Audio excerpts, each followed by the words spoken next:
Salve, salve, rapaziada! Sejam muito bem-vindos a mais um vídeo. Vamos aqui iniciar os nossos trabalhinhos nessa terça-feira maravilhosa, falando sobre o quê? Sobre a rodada de ontem, né? Tivemos uma rodada que passou meio desapercebida nessa segunda-feira. A verdade é essa. A rodada passou meio desapercebida, né? Não tivemos jogos tão absurdos assim, mas tivemos jogos interessantes. Separei aqui os principais destaques dessa rodada para a gente trocar uma ideia. Mas antes eu peço encarecidamente para que você que está aí do outro lado, deixa seu like, se inscreve no canal, que ajuda demais mesmo o meu trabalho, tá bom?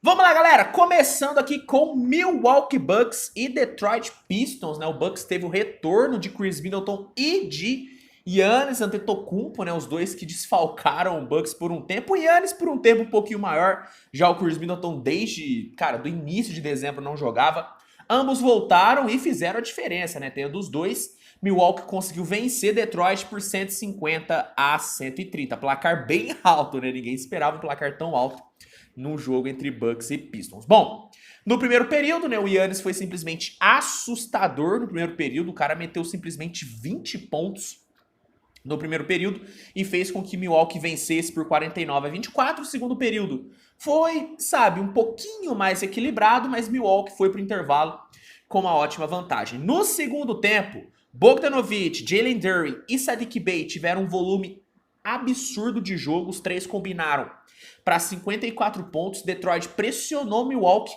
mas por conta da vantagem que o Bucks abriu no primeiro período, o time conseguiu garantir a sua vitória, sua 30ª vitória na temporada. Inclusive, já Detroit teve sua 37ª derrota na temporada. Destaques do jogo foram Giannis Antetokounmpo, 29 pontos e 12 rebotes.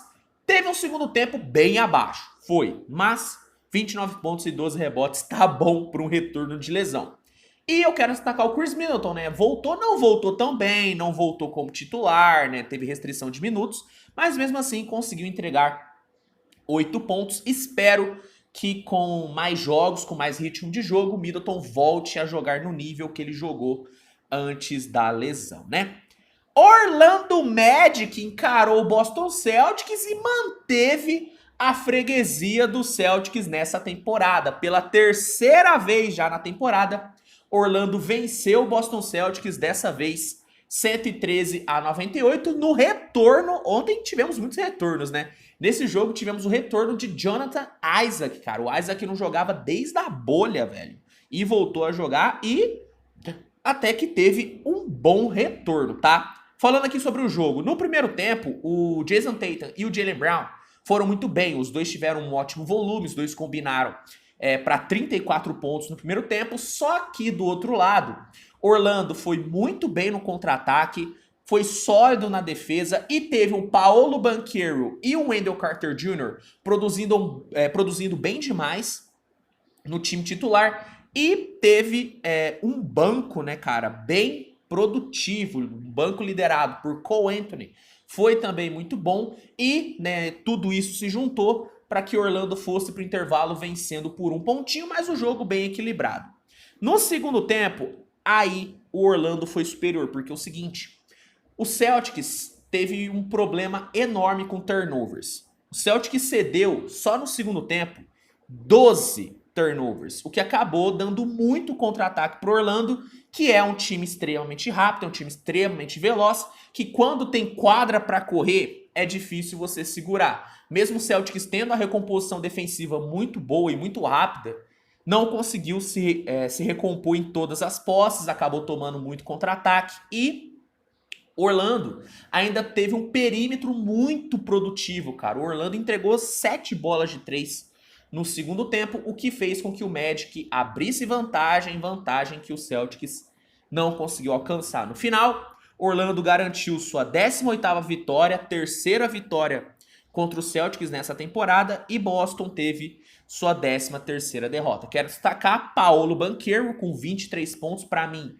foi o melhor jogador do Magic, e eu quero destacar o Jonathan Isaac, né, que voltou muito bem, tá? Foram 10 pontos pro Jonathan Isaac, mostrando que o talento ainda tá lá, falta só se manter saudável e ritmo de jogo. É um jogador que tem várias questões extra-quadra, tem alguns posicionamentos que muita gente questiona, mas é um jogador que em relação a basquete, a talento, é um talento, tá? É um jogador que tem muito talento, um jogador muito bom, que ainda não teve o seu potencial máximo alcançado. Tomara que agora, recuperado de lesão, ele possa alcançar esse potencial, que é um moleque jovem ainda, tem uma carreira brilhante pela frente, se manter saudável, né? E se manter a cabeça no lugar também é importante.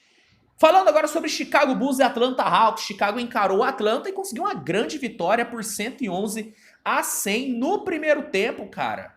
Vimos dois Chicagos. O Chicago do primeiro período foi um Chicago bem apático, um Chicago com pouca produção, tanto é que entregou apenas 17 pontos. Agora, o Chicago do segundo período, esse sim foi absurdo, né? O Chicago do segundo período foi avassalador, meteu 40-27 no segundo período, foi muito bem e conseguiu ir pro intervalo vencendo por 11 pontos, cara. E aí, no terceiro período, vimos mais do Chicago do primeiro período e vimos um Hawks muito melhor, né? Liderado por Trae Young. O Hawks conseguiu diminuir a diferença, né? Diminuiu bastante, inclusive, a diferença. O Trae Young meteu 12 pontos no terceiro período. Só que aí, no quarto período, o Chicago Bulls do segundo período apareceu novamente. O Chicago foi muito produtivo.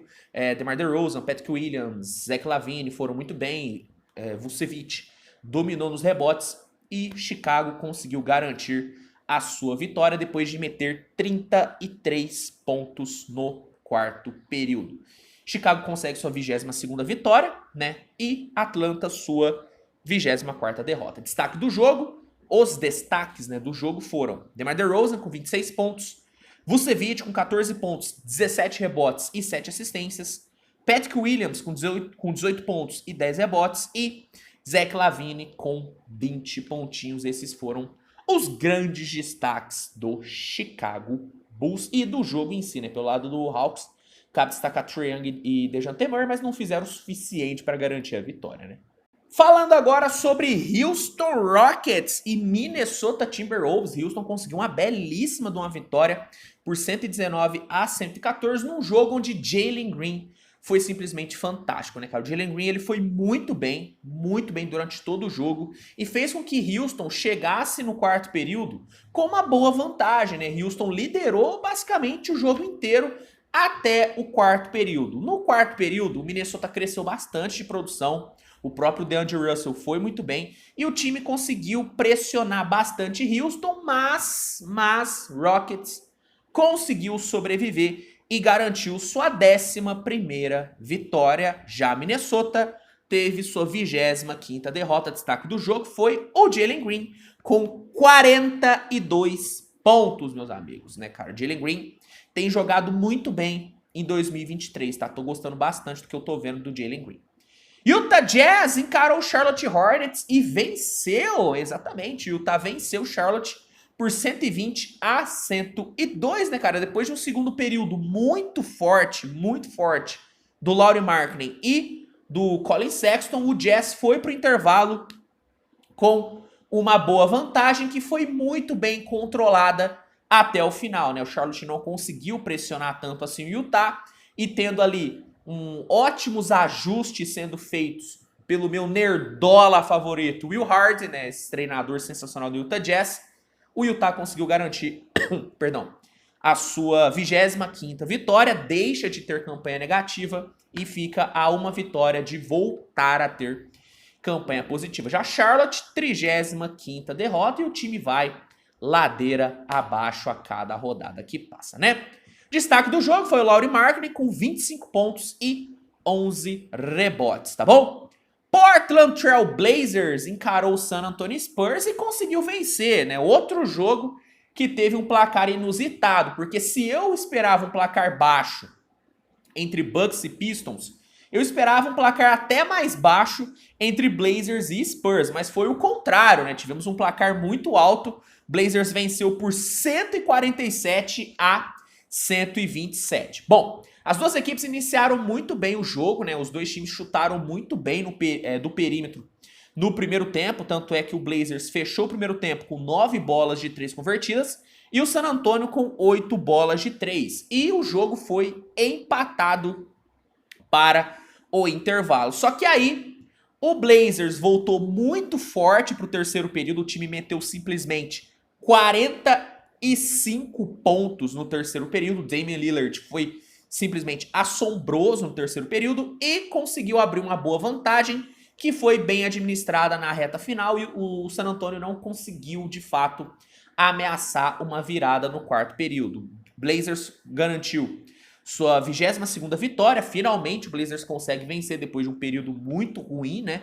E San Antonio segue perdendo. Essa foi a 33ª derrota da franquia. Destaque do jogo foi Damian Lillard, 37 pontos e 12 assistências. Se eu não me engano, Damian Lillard se tornou ontem o 7º jogador com mais bolas de 3 convertidas na história. Eu vou confirmar aqui, porque eu não tenho...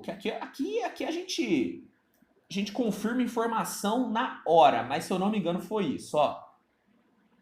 Exatamente, ó. Damian Lillard se tornou o 7º jogador com mais bolas de 3 convertidas na história. Uma marca simplesmente sensacional, né? Grande vitória do Blazers e bom jogo do San Antonio Spurs, né? Não era pra ter um bom jogo, né? O Spurs não tá nessa pegada, mas foi um bom jogo de San Antonio.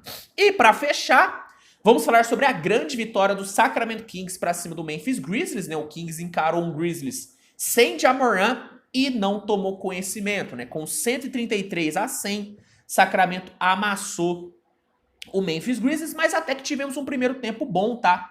O primeiro tempo foi bem equilibrado, o Grizzlies conseguiu ali produzir bem, Desmond Bane sendo o principal nome ofensivo do time, só que aí no segundo tempo o ritmo ofensivo do Kings engoliu o Memphis Grizzlies, né? Tendo um perímetro fantástico que entregou 9 bolas de 3, Sacramento meteu simplesmente 67-39 no segundo tempo, dominou dos dois lados da quadra. Trey Lyles veio bem demais do banco, inclusive a segunda unidade ontem do Kings foi fantástica e Sacramento conseguiu garantir a sua 27ª vitória e Memphis sua 16ª derrota. E lembrando, mais uma derrota do Memphis para um time da Conferência Oeste. A maldição da fala do Ja Morant persiste. Desde que o Ja Morant falou que estava tranquilo no Oeste, o Memphis não para de perder para times do Oeste. Impressionante.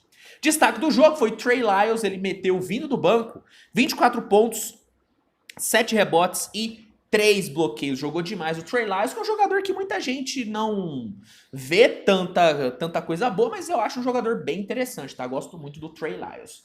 Bom, pessoal, esses foram os destaques da rodada de ontem. Quero saber a opinião de vocês, o que vocês acharam dos jogos, o que vocês acharam da rodada. Eu achei uma rodada meio blasé. Não vou mentir, aqui eu trabalho com sinceridade. Achei uma rodada meio blasé. Mas e você? O que você achou? Comenta aqui que eu quero saber. Se gostou do vídeo, deixa o like, se inscreve, compartilha com seus amigos. Dá uma olhada no primeiro comentário fixado, né? Porque vai ter um link que vai te oferecer 7 dias gratuitos para testar o NBA League Pass, que é a melhor plataforma de streaming de jogos da liga. Então, caso você ainda não tenha o League Pass, garanta já o seu com 7 dias grátis e com desconto no plano mensal e no plano anual. E é isso, tá bom? A gente se vê mais tarde com mais conteúdo, né? Os trabalhos só estão começando nessa terça-feira maravilhosa. Conto com a sua audiência. Tamo junto, grande abraço e até a próxima. Tchau, tchau.